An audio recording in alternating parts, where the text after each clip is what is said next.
Hello, I'm Jeff Allen Wolf, and this is A World Gone Mad. Where the hell are we right now in our country? There's no normalcy anymore, or at least what we used to call normalcy. A lot of us are at this point, I know I am some days, where we just don't know what the hell to do.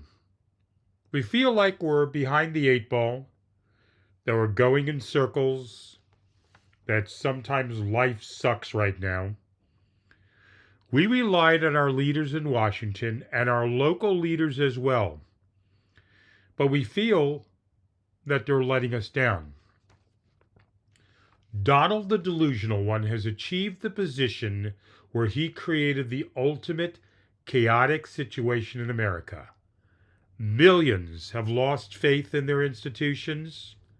The world looks at us and laughs. Donald Trump has achieved what Putin wanted: destruction of our country from within. I woke up this morning feeling a little lost, a little down. Part of that is due to what I just talked about. The other part is what my family and I are going through right now financially. Adding to that stress, I'm getting some messages in my Facebook group and through texts that people are not receiving my links to this podcast. And when all of these factors come together, or similar ones that you, the listener, are going through, we feel lost, stuck in the quicksand, our minds spinning in different directions to how can we right the ship.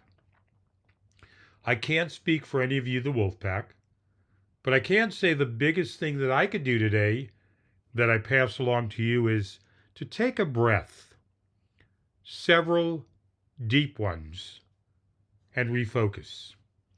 Control what we can control.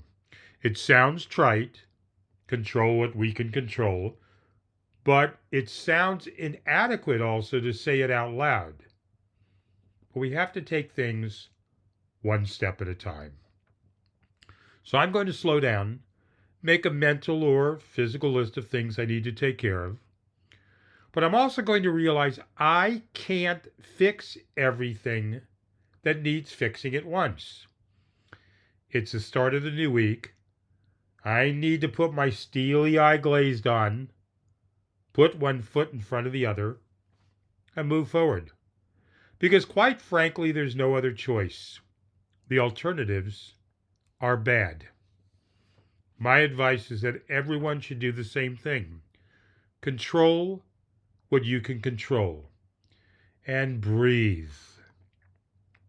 And with that in mind, here we go. The Pentagon has some 1,500 active duty soldiers preparing for possible deployment to Minnesota, a source said, while state officials have mobilized the National Guard. A reported surge in Customs and Border Protection and other federal agencies, including from the FBI, is expected amid the Trump administration's latest targeted push in its nationwide immigration enforcement crackdown. If this is the case of mobilization from Trump and his enablers, then this is scary indeed. You mean ICE wasn't enough? Letting those thugs out on the city streets against citizens wasn't enough? This sounds like the early stages of a frigging civil war in our own country. Hey, Republican leadership, wake the hell up and do something about Nutcake Donald. I think you're past the time of taking control back from the cliff that Donald is pushing us over to. Okay, this next story is so unhinged, it barely qualifies as real life. But unfortunately, it's very real. Hear it carefully, people, because I'm not making this up. Donald Trump has now publicly linked how he thinks about peace and restraint to the fact that he did not receive a Nobel Peace Prize. And he said this while talking about Greenland. Here's what that means in plain terms. Trump has gone back to openly talking about the United States taking control of Greenland, not cooperating with Denmark, not negotiating shared security, taking full control of Greenland. When asked to him why his tone toward allies has hardened and why he no longer feels obligated to operate diplomatically, Trump tied that shift directly to his anger over not being awarded the Nobel Peace Prize. Trump's argument is this: he believes he deserved the Nobel Peace Prize. He believes he was denied it unfairly. And because peaceful behavior did not get rewarded, Trump no longer feels obligated to prioritize peace. That's not interpretation. That is the logic Trump put out there. Greenland is not the emotional target here. Greenland didn't do anything. Greenland is being used as an example, a demonstration of what happens when Trump decides restraint no longer benefits him. Donald's not saying he suddenly discovered new intelligence about Greenland. He's not saying Greenland wronged him. He's saying that cooperation was conditional, and now that condition is gone. In other words, Trump is telling allies this: peace was a choice. That choice depended on recognition. Without recognition to him, pressure tactics are back on the table. That's the connection. This is what governing looks like when ego becomes policy. Praise becomes leverage. Disagreement becomes disrespect. Diplomacy becomes transactional. Allies are being told very clearly that stability depends on flattery. Calm depends on applause. And restraint? It depends on whether Donald Trump feels sufficiently admired. That's the danger here, because this is not strategy. This is not ideology. This is not even a coherent worldview from Trump. This is an unhinged way of thinking, coming from the most powerful office on earth. A president, Donald the Delusional One, openly suggesting that peace is optional, that restraint depends on personal praise, and that global pressure is justified when Trump's ego feels bruised. That's not just reckless. It is fundamentally unstable. This isn't about Greenland. This isn't about the Nobel Peace Prize. This is about a man who's telling the world that if he doesn't feel celebrated, the rules change. That's not leadership. That's not strength. That wolf pack is a warning sign. And when that mindset sits in the Oval Office, it doesn't just embarrass the country, it endangers the world. Now, this next bit of news shows you how really mad this world is becoming hour by hour. This is one of those moments where you realize the guardrails are not bending, they're gone. Donald Trump is now floating the idea of a so-called Board of Peace for Gaza and has invited, hold on to your chair, a Board of Peace for Gaza, and Trump has invited Vladimir Putin to sit on that Board of Peace. Let me repeat that for those of you that had your ears go into shock. Putin was invited by Trump to sit on the Board of Peace. Let's be clear about what that means. Donald Trump is proposing a self-appointed global peace club run through personal relationships and raw power instead of laws, institutions, or norms. And he looked at the man currently leveling cities in Ukraine and said, yes, that's my peace guy. This is not diplomacy. This is not some abstract concept. Trump is talking about Gaza, a place where people are being killed daily, a place that requires credibility, trust, and legitimacy. And Trump's solution is to bypass international structures and elevate Vladimir Putin as a moral authority on peace. Vladimir frigging Putin.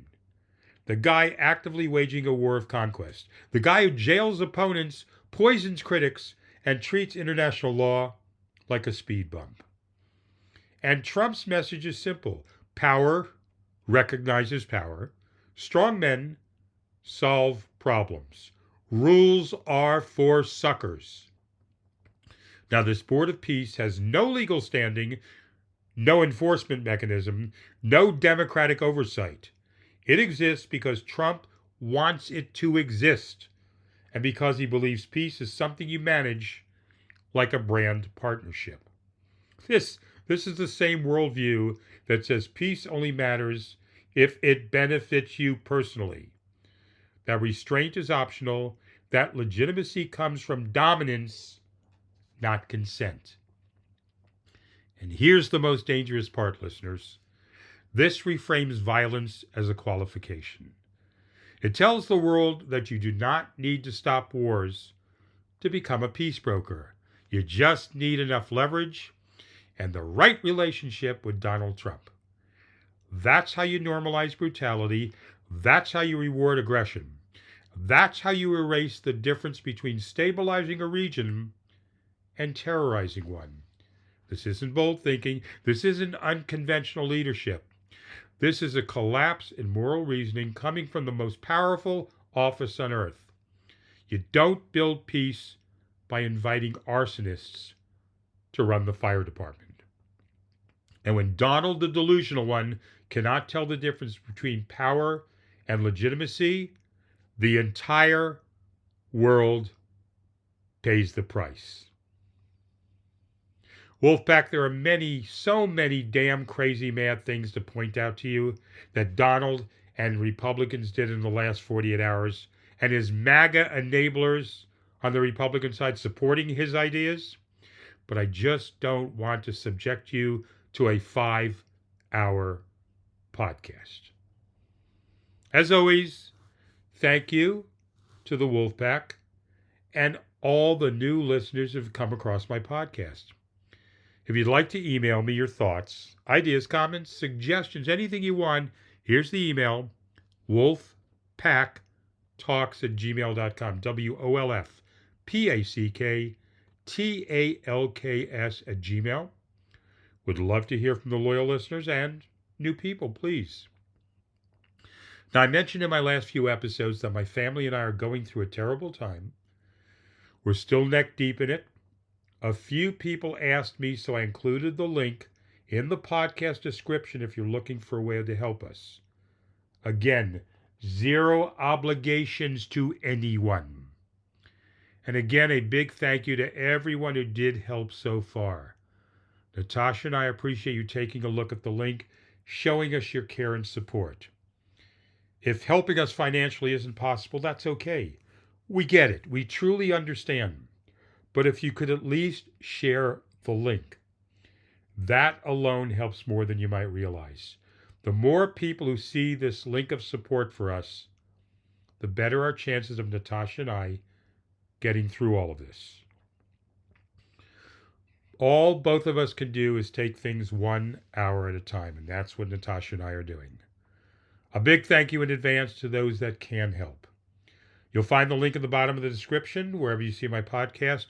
Or for those of you that text me or have the email, ask me if you need the link. I'm Jeff Allen Wolf. This is a world gone mad. I'm taking names. I'm holding these people accountable. Everyone lock in. Keep alert. Remain skeptical. But most of all, stay hopeful.